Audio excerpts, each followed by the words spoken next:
Welcome back to the channel, everybody. I am Auphanim. Today we're going to talk a little bit about XLM. I was on cbdctracker.com. I like to go there every once in a while, just check up on if there's anything new about going on with CBDCs. Is there a new CBDC being piloted, tested? What is the status of the ones we already know about? I like to stay up to date with those things. So I went on there today and I saw that they had Saudi Arabia piloting their CBDC on IBM. So I don't know if I've seen that before, but it made me do a little bit of searching. So I said to myself, okay, well, let me go just confirm everything that is a part of their central bank digital currency infrastructure offering. So here is a few important little parts that will help put the entire story together. So this is from IBM Newsroom. And it says, initiative is the latest innovation resulting from groundbreaking CBDC experimentations led by Banque de France. The first bullet point here says cross-border, cross-CBDC and digital currency. Now, their cross-border offering is worldwide, or at least it was, but they built their cross-border offering despite the name. Even they could change the name if they wanted to, but they built their cross-border offering on Stellar XLM. This is important to take note of. So they have congealed everything into their CBDC, all right, which would obviously, if they're doing cross-border, then WorldWire is packaged with that, all right, which is why I believe they're calling it a multi-ledger, central bank digital currency at mcbdc. They went straight, they jumped over the CBDCs and went straight to mcbdcs. You see how that works?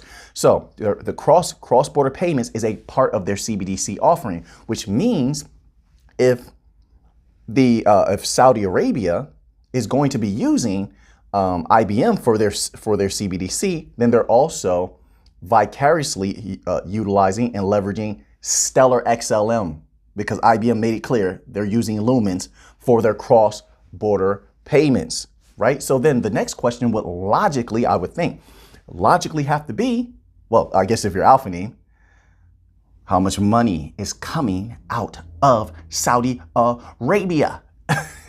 And look, let me tell you something. I looked it up. You know I looked it up. You know I had to research it, right? And it wasn't easy to find this document. For me, it wasn't.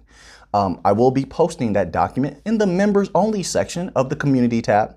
You hit that little join button down there, okay? And it definitely helps to support the channel, but it wasn't easy to find this document for me. And it's a banking statistical data PDF for Saudi Arabia, okay?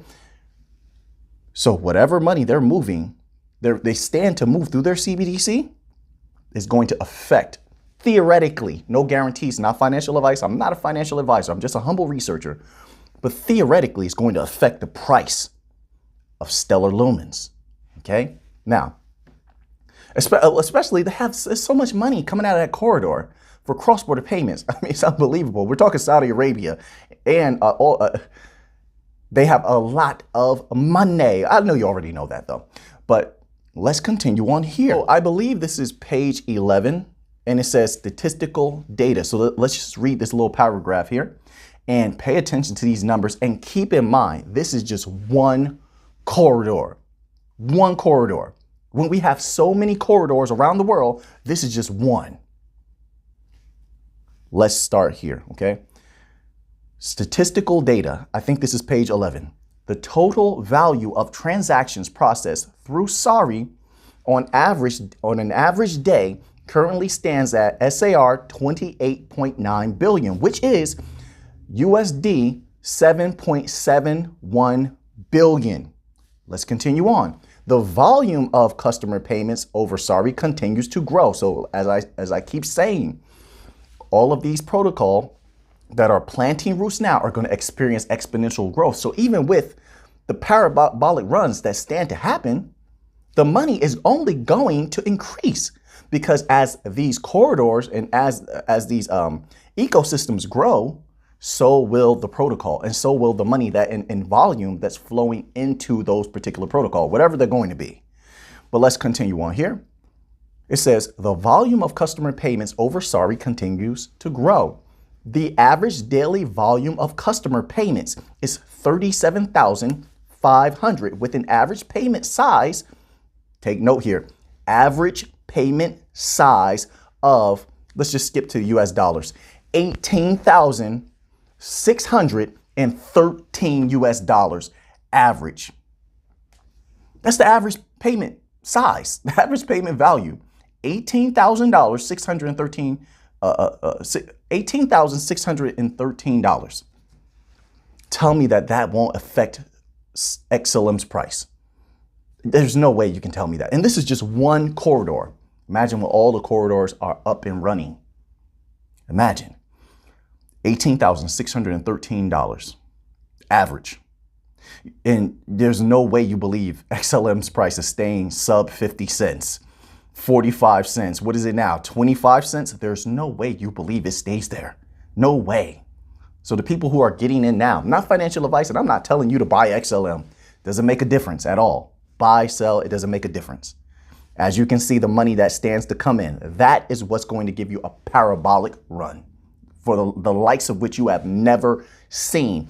If everything continues to go according to plan, of course, there's no guarantees. Let's continue on. There's more. Let's continue on. The number of interbank payments has stabilized. So that number is going to be stable. So I would think, before we continue on, that this is a common theme around most banks, right? That they stabilize the price at a certain range, and it's a requirement that you meet that particular range for all transactions. It will be agreed upon, I would think, by all parties. It's sort of like what the BIS and the International Monetary Fund have going on with SDRs, okay? There's like an agreed upon, or there's like an average, there's a stability factor, a stabilizing factor involved, okay? So there's not a lot of volatility. So let's extrapolate that to a lot of the other banks, maybe not all of them, but a lot of the other banks who are going to be utilizing, or nations that will be utilizing Stellar and other banking coins as their central bank digital currency, that there may be a stabilizing mechanism. But if you're going to stabilize things around, let's say a few banks do this, right? And they have their payments are stabilized around what they gave us. Was it $18,613? Is that Interbank? Oh no, we're going to get to interbank payments. Oh, okay. So let's continue to read. We're going to get to interbank, then we'll circle back to what I was just saying. Let's continue on here. The average daily volume of interbank payments is 466, with an average value per transaction of 15 million US dollars. Muy linda, mi gente. Let me say that again. Let me just say that again. I don't think it impacted people. Do you think $15 million average value per transaction, 466 times a day, possibly a piece of that, let's say if they're sending it cross borders as such, you know, a piece of that wouldn't change the price of XLM? Now, we don't know how they're going to utilize cross-border payments, but let's say in a CBDC, everything's completely congealed. And so XLM can be utilized as just a pure banking rail. So we're not exactly sure how IBM is really congealing everything together. Are they limiting XLM to just cross-border payments? Even if they are, that's a lot of money to take. But are they also allowing it to function as a bank coin rail? Are they utilizing Hyperledger Fabric to what capacity? So there's a lot of questions that remain to be answered, but I'm just showing you some numbers of how much money is moving back and forth through this region here, this corridor that stands to use IBM as a central bank digital currency. So far, these numbers look very healthy in my opinion. And there's no way that even a piece of this were to move through Stellar. They're sending something across borders to any capacity. There's no way that price stays low. All right, so let's continue on here. So payments processed over SARI for 2001 were as follows. Customer payments value $120 billion in 2001. Volume 8,319,861 payments.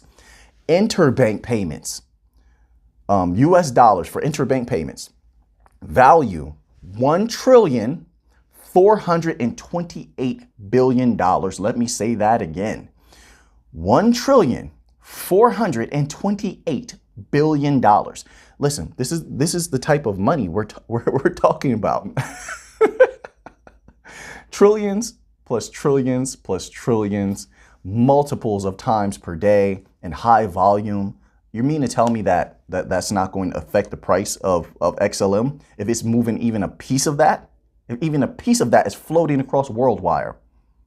Or if they decide to expand the usage of XLM, which is, why would you not? It's free to use. It's free to build upon. I mean, we'll wait and we'll see as they unveil more things, but it's clearly a part of this CBDC offering, and we have no idea how they congealed it together.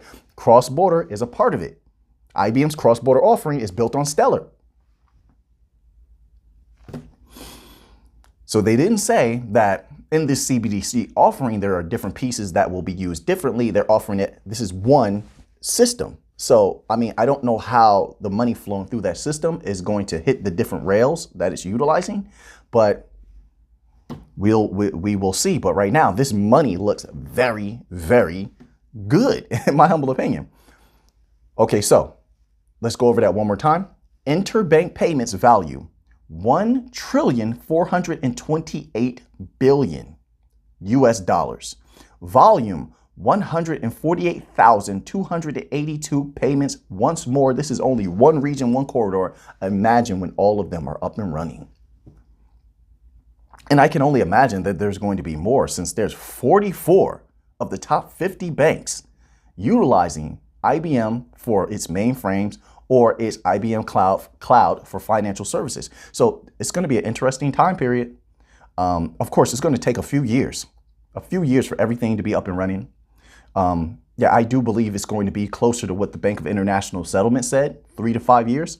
I saw someone else say that recently as well. I can't remember who. They said 3 to 5 years. And I was like, yeah, that's exactly what the Bank of International Settlement said. I agree with that. I think 5 years is solid, in my opinion. So far, everything's looking good. I'm waiting to see what else IBM is going to do. What they're doing is very interesting, and the future is looking very bright. We're going to end off with this. These numbers from Statista.com. This is the digital remittances section for Saudi Arabia. Okay, so here's the first bullet point. Transaction value in digital remittances segment is projected to reach $10,717 million US dollars in 2022. Transaction value is expected to show an annual growth rate of 10%, so exponential growth, resulting in a projected total amount of $14,264 million, so pretty much $14,264 million by 2025. That's very healthy to be flowing across Stellar as IBM's cross-border payment offering, flowing through XLM. Let's continue on here. The average transaction value per user in digital remittances segment is expected to amount to $12,681 US in 2022.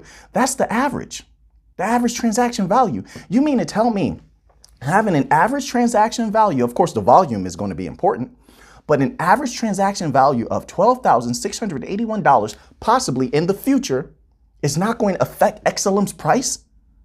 You believe that? Let me tell you something. That number is muy linda, mi gente. And it's going to cause that price to risito. There's no way. Let's continue on here. So, we'll keep an eye on this. And if there's any updates or anything, then we'll definitely bring that to you here on the channel. This is very interesting. IBM is doing a great job. I'm excited to see what they have coming up. I'm sure they have a lot of announcements to make over the next year or two. So now that you have that information, what are you going to do with it? I know what I'm going to do with it. Muy linda, mi gente. So until next time, let's get to the money.